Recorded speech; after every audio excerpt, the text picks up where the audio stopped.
Bonjour à tous, je rigole parce que, bienvenue déjà, j'arrête pas de rire parce que je me suis installée, bon, pour faire une petite vidéo de lecture et je n'arrête pas de rire parce que les oiseaux hurlent, donc ça fera une vidéo agréable, j'espère. Alors je voulais remercier tout simplement déjà Véronique, Véronique, merci beaucoup. Véronique, c'est la personne, je vais mettre mes lunettes parce que ça brûle, c'est la personne qui nous a fait découvrir Catherine Roumanoff, décidément, on est tellement habitué à dire les prénoms très vite que non, c'est Catherine, notre chère Catherine. Bon, j'ai des bouquins qui sont éparpillés partout, c'est pas grave. Avec le bureau des âmes et jusqu'à mon dernier souffle, j'ai adoré. Et en plus, elle nous a fait l'immense plaisir de venir sur notre chaîne, Au-delà du spirituel. J'ai trouvé que c'était un moment dans ma vie que j'oublierai pas. Je vous invite à regarder le direct, il est disponible sur la chaîne. Et donc, Véronique m'a offert un livre, donc elle m'envoie des livres de temps en temps. Merci. Et franchement, là, je l'ai lu en 2 minutes. C'est de Mitch Albom. Les 5 personnes que j'ai rencontrées là-haut. Et je vais vous lire un extrait. Et tout d'abord, la 4e de couverture. Bienvenue à toutes les nouvelles personnes qui arrivent sur la chaîne Au-delà du spirituel. Un livre dont la puissance d'écriture secoue le lecteur tout en le réconfortant. Janet Maslin, The New York Times, ou Maslin, je ne sais pas comment on dit. Les 5 personnes que vous avez croisées de votre vivant vous attendent là-haut. Leur sort est intimement lié au vôtre. Et pourtant, vous ne les connaissez pas forcément. Ces 5 rencontres, belles ou terribles, vous révéleront les fils invisibles qui nous relient tous les uns aux autres. Ignorant tout cela, le vieil Eddie, chargé de l'entretien des manèges d'une fête foraine, fait ses premiers pas là-haut. Au fil des rencontres qui lui sont destinées, il découvrira les clés de la vérité pour plonger enfin dans une bienfaisante éternité. Nous avons tous notre petite idée sur le ciel. Cette histoire est racontée pour que les gens qui ont pu croire leur passage sur terre sans importance se rendent au contraire compte qu'ils en ont eu beaucoup et aussi combien ils ont été aimés. Mitch Albom est l'auteur de best-sellers aux succès internationaux. Il est resté sur la liste des best-sellers du New York Times pendant 4 années ininterrompues. Mitch Albom vit avec son épouse à Franklin, dans le Michigan. Je ne sais pas comment on dit. Alors, installez-vous confortablement. Je vais y aller au pifomètre parce que j'ai pas pu choisir un seul passage du livre. Donc, c'est les 5 personnes que j'ai rencontrées là-haut, aux éditions O. Ça s'écrit avec un O et un H, tiens. C'est une maison d'édition que je ne connais pas. Ils n'ont pas décidé de se taire. Ils n'aiment pas tellement parce que c'est leur coin. Il y a toutes les fleurs là. C'est très joli. Je changerai d'endroit après. Donc je tourne toutes les vidéos aujourd'hui. Puis comme ça, je vous les programme pour dans la semaine. Parce que dans la semaine, j'ai vraiment pas le temps. J'ai vraiment beaucoup de travail. Vous êtes nombreux à vouloir bénéficier d'accompagnement. Alors, je vais l'ouvrir devant vous. Merci du fond du cœur, Véronique. J'ai passé vraiment mes soirées à lire ce livre. J'ai pas pu en sortir. C'est un des plus beaux livres romans que j'ai lus dans ma vie. Et un des plus... Il y a des passages très durs dans le livre. Allez. Page 162.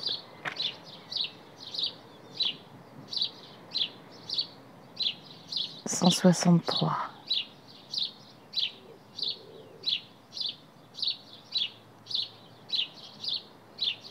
Comme ça, vous entendez les oiseaux.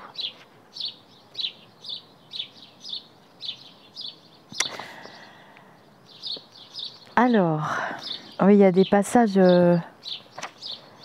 qui m'ont bouleversée, vraiment. C'est le mot n'est pas trop fort. C'est parti pour la lecture.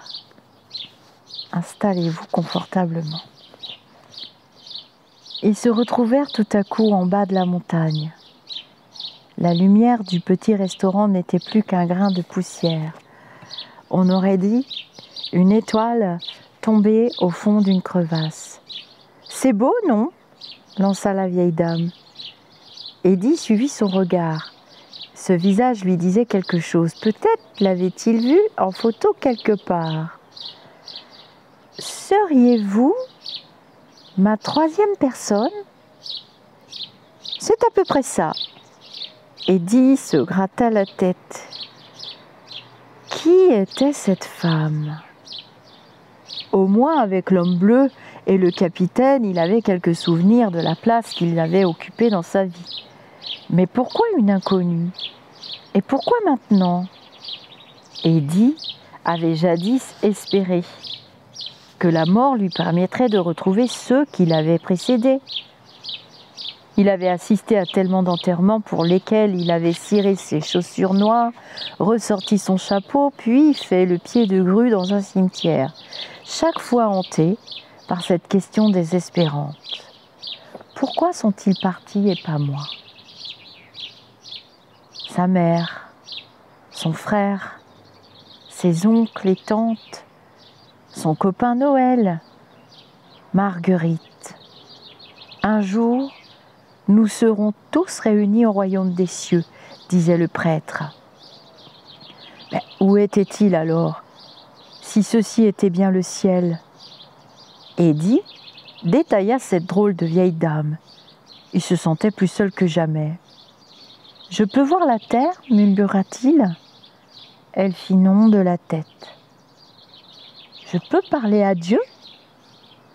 En permanence. Il hésita avant de poser la question suivante. « Je peux revenir en arrière ?»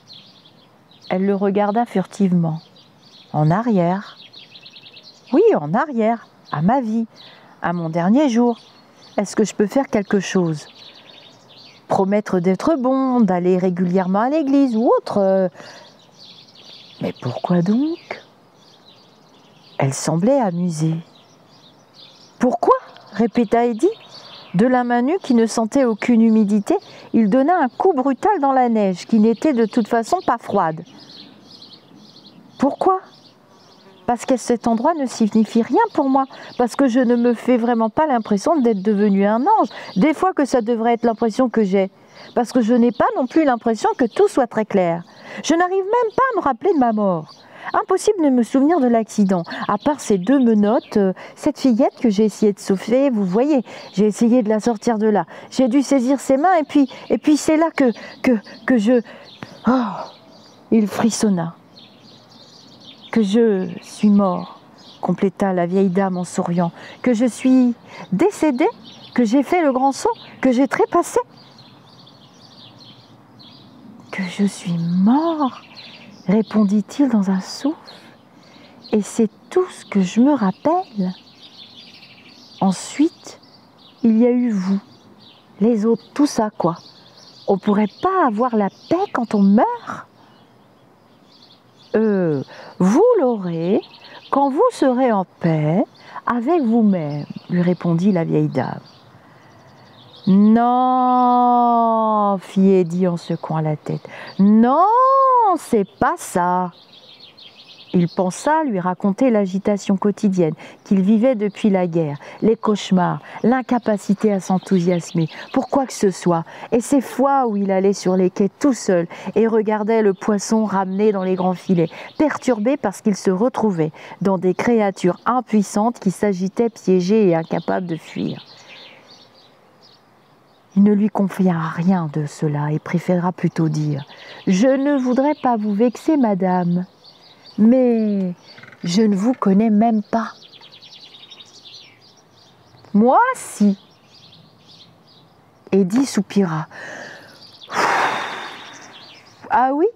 Et comment ça? » « Eh bien, si vous avez un moment. » Elle s'assit. Bien qu'il n'y eût rien pour s'asseoir, elle s'appuya simplement sur l'air et croisa les jambes d'une manière distinguée, en se tenant bien droite. Sa longue jupe s'étalait en plis réguliers autour d'elle. Un souffle de vent passa et Eddie perçut la légère senteur d'un parfum. Comme je vous l'ai déjà dit, j'étais employée autrefois, serveuse au Seahorse Grill. Près de l'océan, vous avez grandi. Peut-être vous en souvenez-vous? D'un signe de tête, elle désigna un petit restaurant. Et Eddie se rappela alors de tout. Bien sûr qu'il s'en souvenait. C'est là qu'il prenait son petit déjeuner, une gargote. Ils appelaient ça, qui avait été démolie il y avait des années de cela. Vous, dit Eddie presque en riant, vous avez été serveuse aussi Seahorse Grill. Eh oui, répondit-elle fièrement. Je servais leur café au docker et leurs œufs au bacon au débardeur. J'étais jolie fille à l'époque et j'avais repoussé plus d'une proposition. Mes sœurs me gourmandaient. Pour qui te prends-tu à faire la difficile? Tu ferais mieux de te trouver un homme avant qu'il ne soit trop tard. Puis, un beau matin, le plus bel homme que j'ai jamais vu a franchi la porte. Il portait un costume à rayures blanches et un chapeau melon.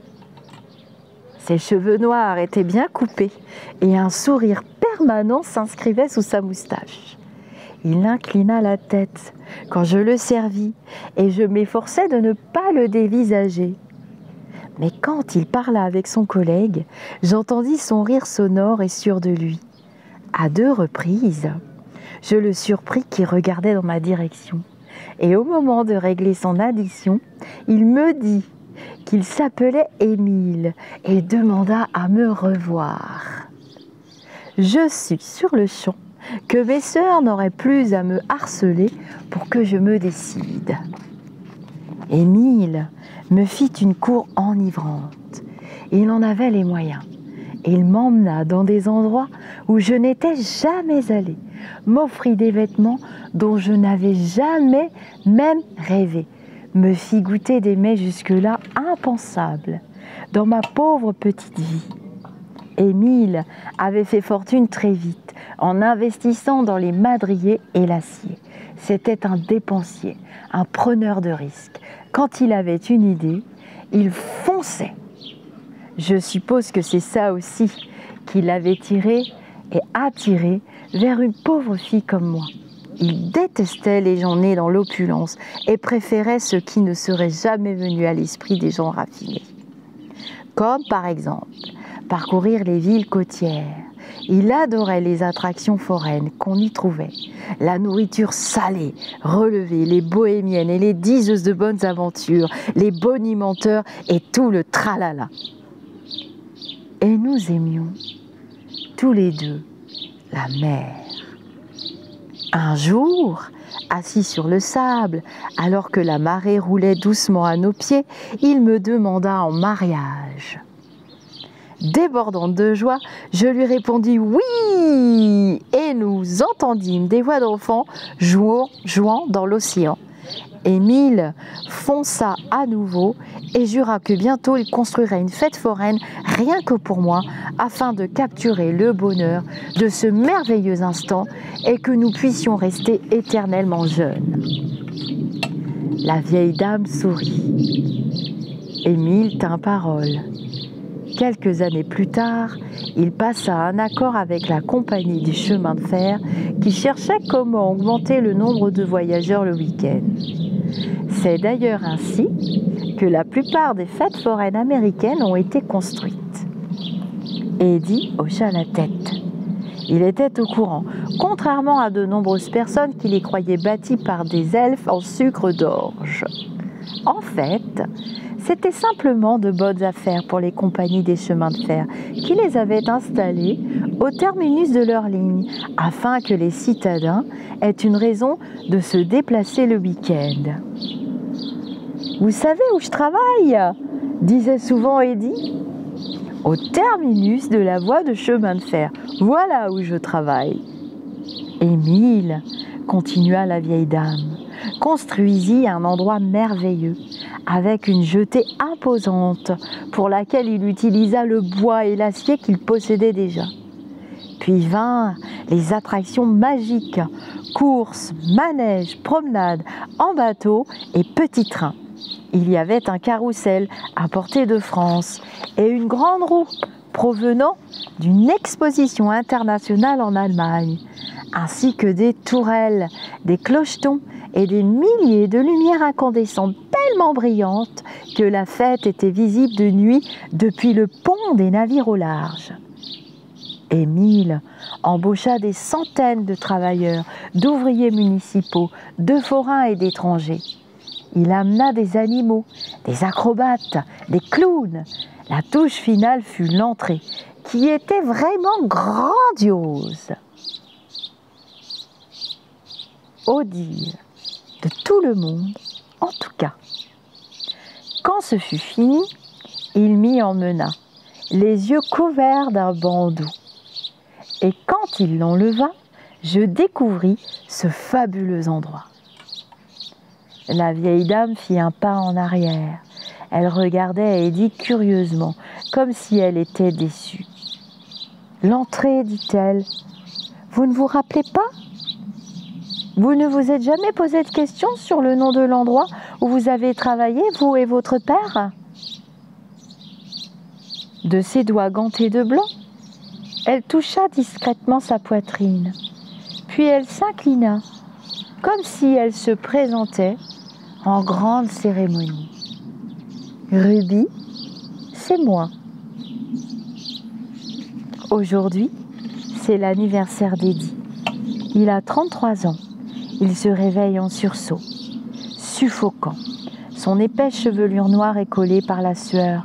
Il cligne fortement des yeux afin de percer l'obscurité, essayant désespérément de se concentrer sur son bras, ses jointures, n'importe quoi afin de s'assurer qu'il est bien dans l'appartement au-dessus de la boulangerie et non là-bas, en pleine guerre, dans le village encerclé par les flammes. Ce rêve s'arrêtera-t-il jamais ?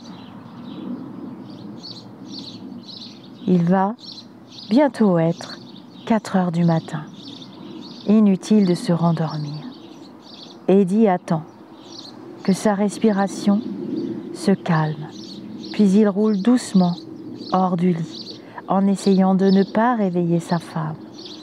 Par habitude, c'est sa jambe droite qu'il pose d'abord par terre, afin d'écarter l'inévitable raideur de la gauche. Eddie entame chacune de ses matinées de la même manière. Un pas suivi d'un boitillement. Dans la salle de bain, il remarque ses yeux injectés de sang et asperge son visage d'eau. Il fait toujours ce même rêve. Il est aux Philippines, lors de la dernière nuit là-bas, et il erre au milieu des flammes. Les cabanes du village sont englouties par le feu et il entend un piaulement constant et aigu. Quelque chose d'invisible heurte sa jambe et il tape dessus mais la rate. Puis il tape à nouveau et la rate à nouveau. Les flammes s'intensifient, rugissant comme des moteurs. Et Smith y apparaît, qui hurle après Eddie. « Viens, viens !» Eddie essaye de parler, mais quand il ouvre la bouche, c'est un cri perçant qui émerge de sa gorge. Puis, quelque chose agrippe sa jambe et l'entraîne sous la terre boueuse.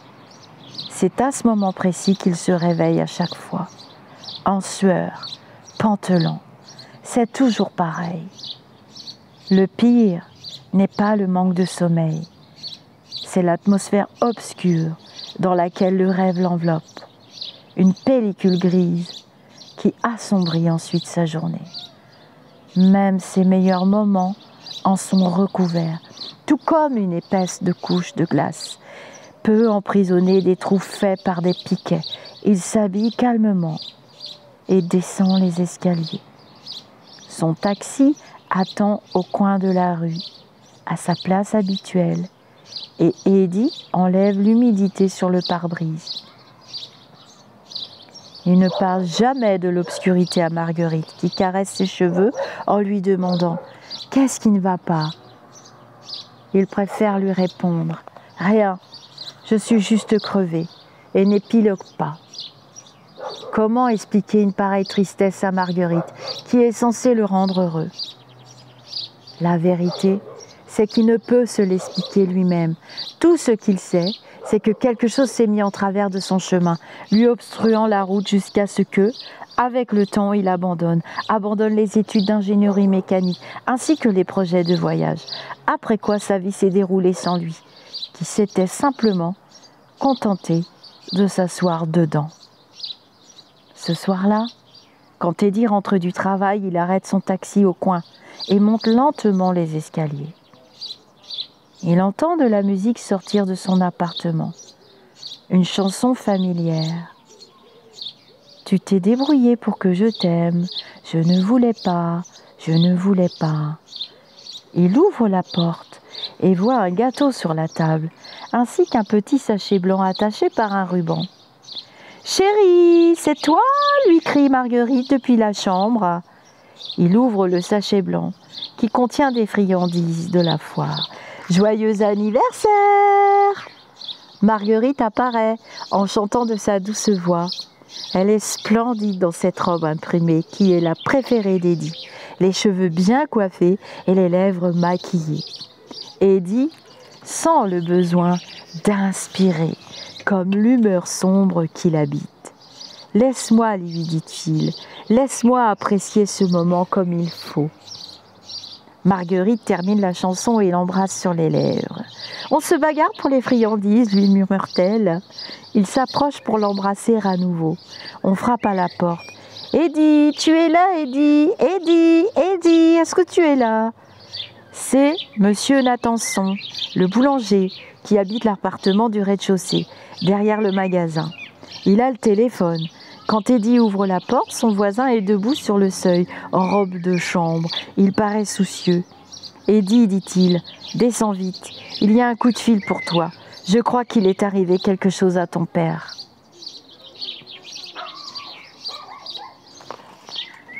Alors, c'est Shannon qui aboie.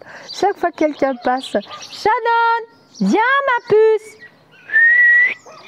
Oh, elle va pas arrêter alors. « Mookie, Shannon, Shannon !» J'essaie de la faire venir, mais... Shannon, Mookie ! Bon, on va laisser passer. Mookie, Shannon! Bon, eh ben, la lecture va s'arrêter là. C'est peut-être un signe du ciel aussi. Mookie, Shannon! C'est peut-être un signe du ciel. Alors, oh, j'ai pas lu beaucoup quand même. Ça me paraît peu. Mookie, Shannon! Mookie, Shannon!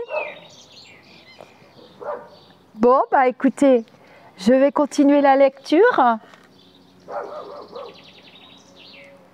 Alors, Ruby, c'est moi, vous vous souvenez?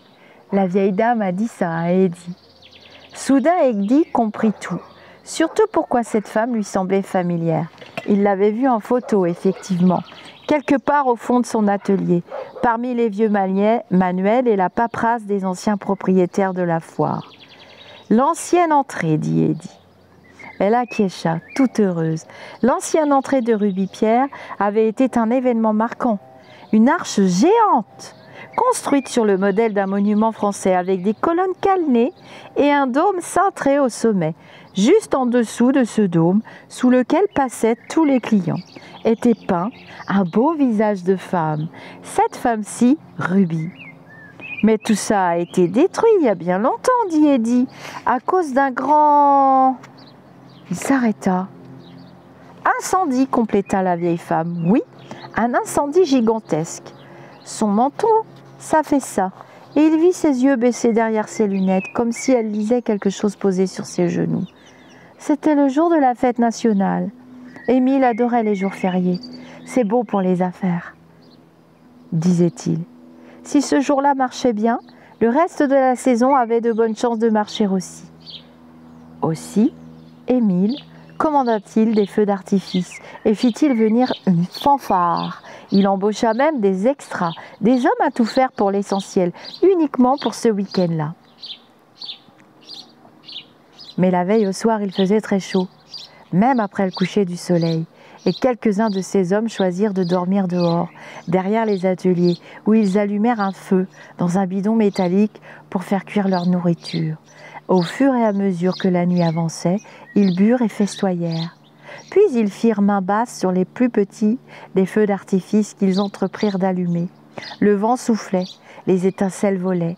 En ce temps-là, tout était construit en lattes recouvertes de goudron. Elle hocha la tête.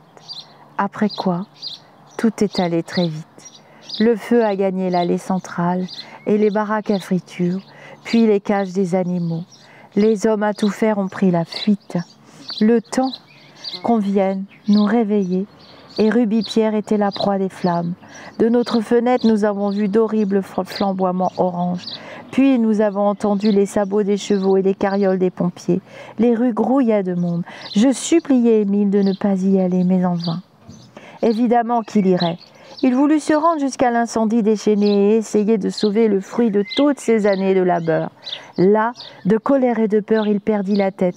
Et quand l'entrée prit feu, l'entrée qui arborait mon nom et mon portrait, tous ses repères l'abandonnèrent. Il était occupé à jeter des seaux d'eau quand une colonne s'effondra sur lui. Elle joignit les doigts, comme pour une prière, et les porta à ses lèvres. En l'espace d'une nuit, nos vies basculèrent. Fonceur comme il l'était, Émile avait pris le minimum d'assurance. Il perdit sa fortune. Le cadeau merveilleux qu'il m'avait fait était parti en fumée. En désespoir de cause, il vendit le terrain calciné à un homme d'affaires de Pennsylvanie pour une bouchée de pain. Cet homme conserva le nom de Ruby Pierre et avec le temps rouvrit la foire. Mais ce n'était plus la nôtre. L'esprit d'Émile avait été aussi secoué que son corps. Il lui fallut 3 ans pour pouvoir remarcher seul. Nous déménageâmes à l'extérieur de la ville, dans un petit appartement où nous vécûmes modestement. Moi, à soigner mon mari souffrant et à nourrir silencieusement un seul et unique souhait. Elle s'arrêta. « Lequel ?» demanda Eddie. « Qu'il n'ait jamais construit Ruby Pierre. » La vieille dame demeura assise et se tut. Eddie contemplait l'immensité de ce ciel de jade. Il pensait au nombre de fois où lui-même avait exprimé le même souhait, que la personne qui avait fait construire Ruby Pierre ait investi son argent ailleurs. « Je suis vraiment désolée pour votre mari, balbutia Eddie, qui ne savait pas trop quoi dire d'autre. La vieille dame sourit. « Merci, mon cher, mais nous avons vécu bien longtemps encore après cet incendie. Nous avons élevé 3 enfants. Émile n'était pas en bonne santé, sans arrêt à l'hôpital. Il m'a laissée veuve à 55 ans. Vous voyez ce visage, ces rides ?» Elle releva la tête. « Je les ai gagnés une par une. » Eddie fronça les sourcils. « Je ne comprends pas. Est-ce qu'on s'est déjà rencontrés? Vous êtes venu à la foire? » « Non, je n'ai jamais souhaité la revoir. Mes enfants y sont allés, ainsi que leurs enfants et les enfants de leurs enfants. Mais moi pas. L'océan n'était vraiment plus l'idée que je me faisais du paradis. J'ai préféré revenir dans ce petit restaurant où ma vie avait été si simple, à l'époque où Émile me faisait la cour. Eddie se frotta les tempes. Quand il respirait, il sortait de la vapeur. « Bon, alors, pourquoi moi je suis là ?» demanda-t-il. « Je veux dire, votre histoire, l'incendie, tout ça a eu lieu avant ma naissance. » Les choses qui ont eu lieu avant votre naissance nous affectent quand même. Et les gens qui étaient là avant nous affectent également. Nous circulons tous les jours en des endroits qui n'auraient jamais existé sans ceux qui nous ont précédés. Là où nous travaillons, où nous passons tant de temps, nous pensons souvent que ces lieux sont nés avec notre arrivée, alors que c'est faux, évidemment. Elle tapotait l'extrémité de ses doigts, une main contre l'autre. Sans Émile, je n'aurais pas eu de mari. Sans notre mariage, il n'y aurait pas eu de fête foraine. Et sans cette fête foraine, vous n'auriez pas fini par y travailler. Eddie se gratta la tête. « Alors, vous êtes ici pour me parler de mon travail ?»« Mais non, mon cher, lui répondit Ruby, d'une voix radoucie. Je suis ici pour vous expliquer la mort de votre père. » C'était la mère d'Eddie au bout du fil. Son père avait eu un malaise cet après-midi à l'extrémité est de la promenade, près de la grande fusée. Il avait une fièvre terrible. « Eddie, j'ai peur, lui avait dit, la voix brisée. Elle lui parlait d'un soir en début de semaine, où son père était rentré au crépuscule, trempé jusqu'aux os, les vêtements pleins de sable. Il lui manquait une chaussure. Selon elle, il sentait les embruns. Eddie pariait qu'il devait sentir l'alcool aussi. Il toussait, lui expliqua sa mère. Puis ça a empiré. On aurait dû appeler un docteur immédiatement. Elle passait d'un sujet à l'autre. Il est allé travailler ce jour-là alors qu'il était malade, avec sa ceinture garnie d'outils, comme d'habitude. Mais en rentrant, il a refusé de manger. Une fois au lit, il a été pris d'une toux sèche et sifflante. Et il a tellement sué qu'il a trempé son tricot de peau. Le lendemain, c'était encore pire. Et maintenant, cet après-midi, il a eu un malaise. Le docteur a dit que c'était une pneumonie. Oh là là là là, j'aurais dû faire quelque chose, j'aurais vraiment dû faire quelque chose. Mais qu'est-ce que tu aurais bien pu faire donc ? Lui demanda Eddie. Il était furieux de l'entendre culpabiliser. C'était la faute de son ivrogne de père. À l'autre bout de la ligne, il l'entendit pleurer.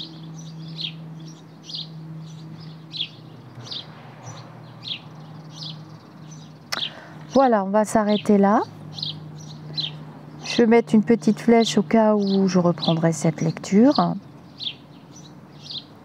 J'espère que les bruits environnants ne vous auront pas trop incommodé. C'est pas facile de rester concentré. Je vous dis namasté et je vous recommande vivement ce livre. Merci Véronique du fond du cœur. Les 5 personnes que j'ai rencontrées là-haut, de Mitch Albom.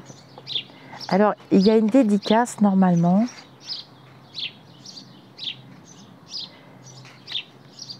Il a dédié ce livre à Edward Betchman, son oncle adoré.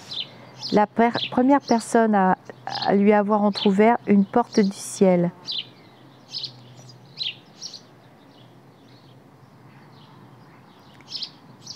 Chaque année en famille autour de la table de Thanksgiving, il nous racontait comment il s'était jadis réveillé en pleine nuit à l'hôpital et avait alors découvert les âmes de ses chers disparus assises au bord de son lit, qui l'attendaient.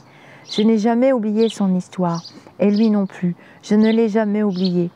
À l'image de la plupart des religions qui, à cet égard, sont toutes respectables, nous avons tous notre petite idée sur le ciel. La version présentée ici n'est jamais qu'une supposition, un souhait en quelque sorte, que mon oncle et d'autres comme lui, ces gens qui ont pu croire leur passage sur terre sans importance, se rendent compte au contraire qu'ils en ont eu beaucoup et aussi combien ils ont été aimés. Ah, c'est drôle parce que le livre commence par le mot « fin ». Vous voyez ? Laissez-moi, si vous le voulez bien, vous conter l'histoire d'Eddie. Une histoire qui débute par sa mort lors d'une belle journée d'été. Une histoire qui commence ainsi peut paraître étrange, effectivement. Il suffirait pourtant que vous acceptiez qu'à leur manière, les fins sont des commencements aussi, mais que l'on en a rarement conscience sur le coup, c'est tout. Voilà, je vous dis namasté et je vous dis à très très bientôt pour d'autres instants de lecture ou des directs ou que sais-je encore qui va me traverser et me passer par la tête. Bienvenue aux nouvelles personnes qui s'abonnent. D'ailleurs, quand vous vous abonnez à la chaîne, quand je fais un direct ou quand j'ai des invités, eh bien, ça vous permet de recevoir une petite notification. Et puis sinon, ça me fait super plaisir tout simplement. Alors, vous allez quitter cette vidéo et vous allez vraisemblablement oublier de mettre un pouce.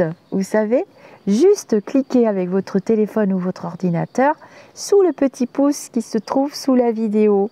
C'est important. Ça permet de voir vos choix, ce que vous préférez dans les vidéos, puisque j'ai différentes playlists avec différentes sortes de sujets.